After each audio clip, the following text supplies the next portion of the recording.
At the American Missile Defense Facility in Alaska, officials are on duty, monitoring their daily tasks. Their major, Daniel, enters and grabs his seat. At 3:30 in the morning, Olivia is playing with her kid. Her husband enters and informs her about the time. The baby has a high fever. Olivia has to leave for her work, and her kid gives her his favorite toy to keep for the day. She is a senior officer in the White House Situation Room and embarks into the office, going through the regular checks, having a bit of chat with a junior employee, and locking up the phone. They sit down, and her close associate William enters. It is another normal day at the job with a few minimal hazardous events going on. Meanwhile, back at the missile defense fort, the soldiers noticed an alert. From around the Pacific, a ballistic missile launch is detected. They confirm it with the Situation Room, and Olivia sees it as well. Admiral Mark Miller walks in and asks what it's about. Olivia thinks it is merely a technical error, and it has already happened 2 times this year. He leaves jokingly, asking them to inform him if the world ends. Daniel asks his soldiers to inform them about the source of origin of this thing, but they say that it is undetermined, which is certainly shocking to the rest of them. A virtual meeting is immediately arranged along with all the professionals of this matter. General Brady informs all of them about the situation, revealing how it is undetermined from where it came from. At the Defense Center, Sergeant Mary notices a dire change in the altitude of the missile. What seems to have most likely not been dangerous is apparently arriving at the Earth at a pace of 6 kilometers per second. This information is sent to the Situation Room, and things eventually get more tense. William asks for Olivia's opinion, and she asks him to add the President and the Secretary of Defense, Reed Baker, to the call. The time of impact is declared, which is to occur in about 18 minutes. The defense fort is preparing to launch its missile to break the incoming one, while the warning turns into a yellow DEFCON 2 warning. They have never seen that warning before. The workers in the Situation Room are terrified, but Admiral Mark tries to ease them. He thinks it might be some billionaire launching a satellite, forgetting to do the proper paperwork.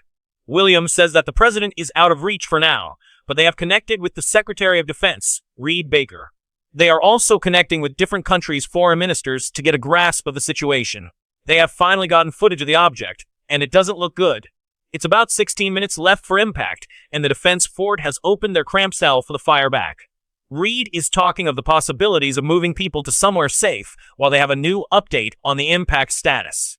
It is highly likely to hit Chicago and the cities around it. Reed asks about Chicago and mumbles to himself that his daughter lives there. William is able to connect with the Chinese foreign minister. The missile field is cleared, and they activate the launch. The missiles go out, and they stare at it with mere hope. They are supposed to hit the incoming missile within 3 minutes. The President is finally on the call, and the National Security Advisor, Jake, requests him to connect with someone named Anna, who is knowledgeable about the North Korean system and can tell them if it is their doing. Apart from whether they neutralize the threat, they face the danger of more attacks and have to prevent them. Meanwhile, a couple of security members arrive to escort Mark to the Emergency Operations Center. Before he leaves, Olivia consoles him, reminding him that the Soviets had once mistook the sun for an incoming missile. Meanwhile, Olivia's husband is at the doctor's with their child while she constantly calls him, but he doesn't pick up. Abby is a little concerned about what is going on and calls other employees for information, but there is no good answer. They are now about to see the status of a couple of missiles. Apparently, one of them has failed, and luckily, the other one is still inbound. William is freaking out, but Olivia is still positive, saying it will be over in a minute. One of the sergeants has already begun praying in panic. The missile is just about to collide. They do the countdown, and once it connects, everyone is quiet. The impact is not confirmed yet. Everybody waits for the result, and to their dismay, it is negative. The missile is still incoming. The yellow warning turns to a red one. The impact is about to happen in about 8 minutes. Since no more restrikes can be done, they have to think of a return. They inform the President about the Book of Airstrikes, where he will get 3 different choices of attack, and he has to pick one of them. The population of Chicago is about 8 million, and it is estimated that all of them are going to die. They are completely devastated as the Major runs out sick. Meanwhile, the President gets disconnected, and she continues trying.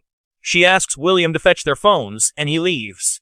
The soldiers are devastated as one of them calls his mother to hear her voice. The time is rapidly decreasing, and they have nothing to do anymore. Olivia finally gets her husband to pick up her call. She tells him to just begin driving west. He doesn't understand her, but she only repeats her words and asks him to kiss their son for her. She hangs up, and seeing the toy her son gave, breaks down. The time is almost up as Olivia holds hands with Williams. Brady asks the president what his order is for the restrike, but he remains quiet. Now we move to the beginning again, from the perspective of the Situation Room to the command and control facility. Brady gets down from his car, heading to his office, as he asks his associate about the game last night. It's the Strackham office, and the object is seen on the radar. The office is soon filled up. General Brady walks in and gets informed about the situation. He gets on the video conference. Meanwhile, Jake is in the car with his pregnant wife when he receives the emergency call. He enters the chat while on a walk, and everybody is discussing the situation about how to stop it and who it might be. In the meantime, Jake tells Brady that the North Koreans have the capability to do this. Just then, he gets disconnected. He runs in. Meanwhile, Brady receives the news that the missile is heading towards Earth, and not just a satellite. He doesn't believe it, but he is told that it's confirmed. Jake is stunned hearing the news. They have about 19 minutes before the impact, and DEFCON 2 warning is set. Devastated, Jake runs faster. They are trying to get the president on a call, as the missile is constantly approaching. Jake enters, and on checking, he says that they have to connect with all the possible attackers and negotiate. Brady's associate says it could either be Russia or North Korea. Although whoever it might be, they know it's insanity. He humors that a captain might have woken up with his wife leaving him and decided to throw a missile. They hook in to see the condition of the defense fort. The impact place is confirmed. It might hit Chicago, which scares Reed, who mumbles that his daughter lives there. They are informed that the return missiles will soon be fired. Reed wants to know what the confirmation rate of this is. Jake hesitates, but it is about a 61% chance that the missile will eventually hit. Reed is completely flabbergasted and complains about the $50 billion defense system of the country. Meanwhile, the war jets are preparing for air battles. The Presidential Emergency Operations Center is opened, and all the workers enter, as Jake is among one of them as well. He connects with the president on a call. He rushes in to say that they should connect with Anna Park, who has a good knowledge of North Korea's intentions and capabilities. Meanwhile, Anna is at the battalion festival with her son, having fun. She receives the alert on her phone and a call. He connects with her. She is informed about the entire situation as Mark reaches there as well. She replies she is not certain, but North Korea is certainly capable of launching a sea-based missile on its way. They ask why they would do this. They may believe that they can survive a retaliation strike. They may trade relief support in opposition to no strike back. Brady asks if it might be Russia. She replies that they are more concerned with China and won't probably do it. She asks where the launch was initiated.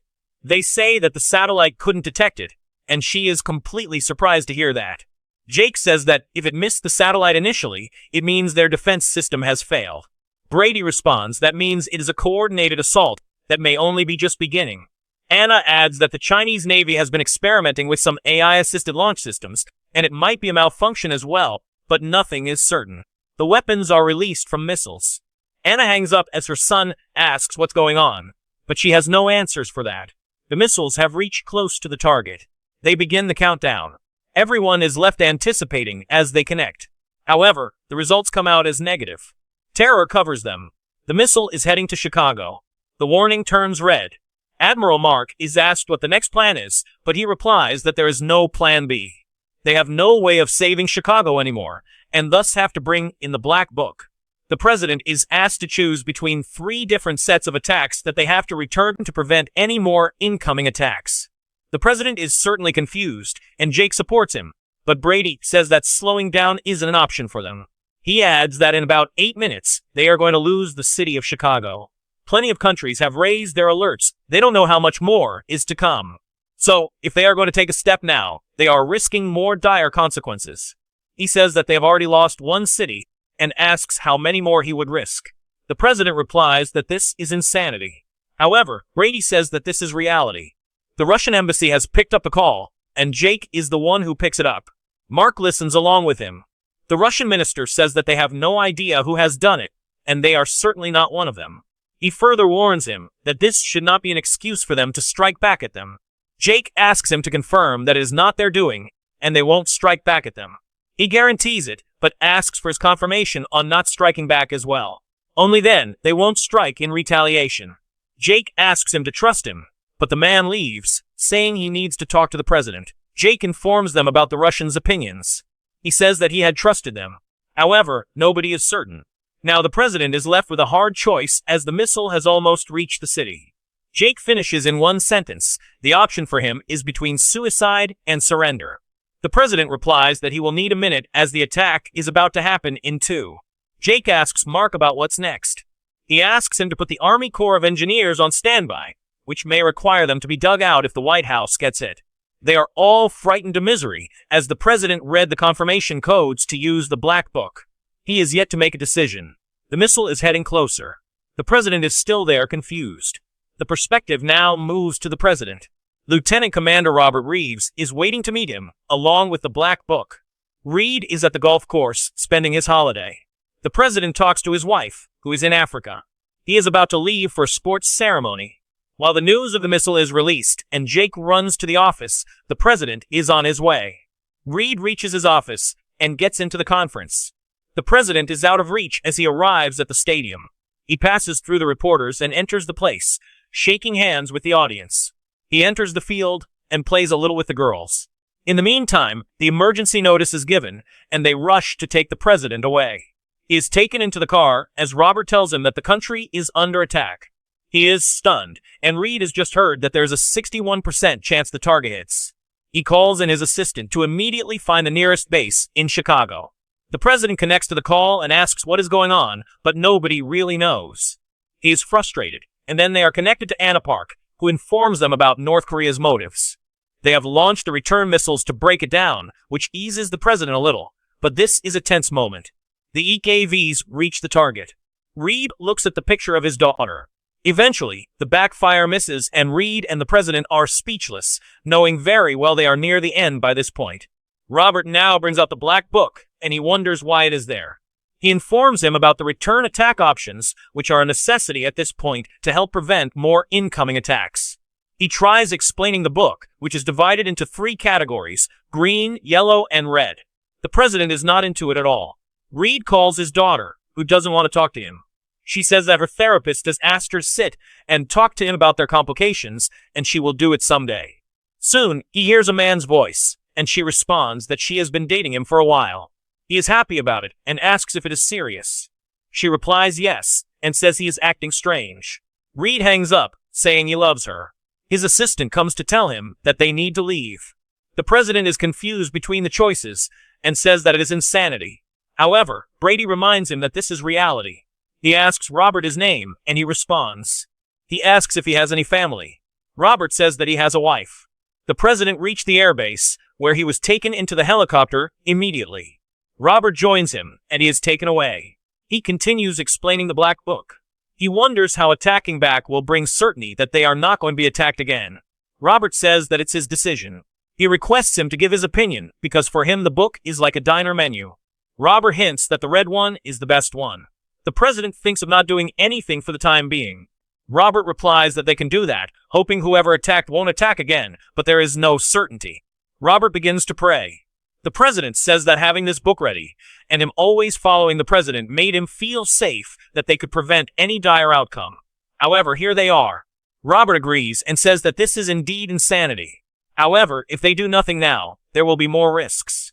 He gives him a choice, which is a red one that will end things once and for all. Reed is being evacuated. He is taken to the helicopter, but he merely walks on and jumps off the ceiling. Jake informs the president about the Russian negotiations. He suggests that they don't launch against anyone at the moment. He asks if there was a complete agreement, but the answer is more or less. Brady says that means it is pointless, but Jake says if they follow their advice and hold back, there is at least a chance. Eventually, the choice is up to the president. He calls his wife and tells her everything. She gets equally hesitant. He returns to the conference and reads the passcode. People in the nearby cities of Chicago have begun to run to a safer spot as the missiles are clearly spotted now. It eventually hits the city of Chicago as Major Daniel runs out being completely sick. The president's choice is yet to be made. You were watching the recap of the 2025 movie A House of Dynamite. If you have liked the video, stay subscribed to the channel for more like this. Until the next video, you may also enjoy this.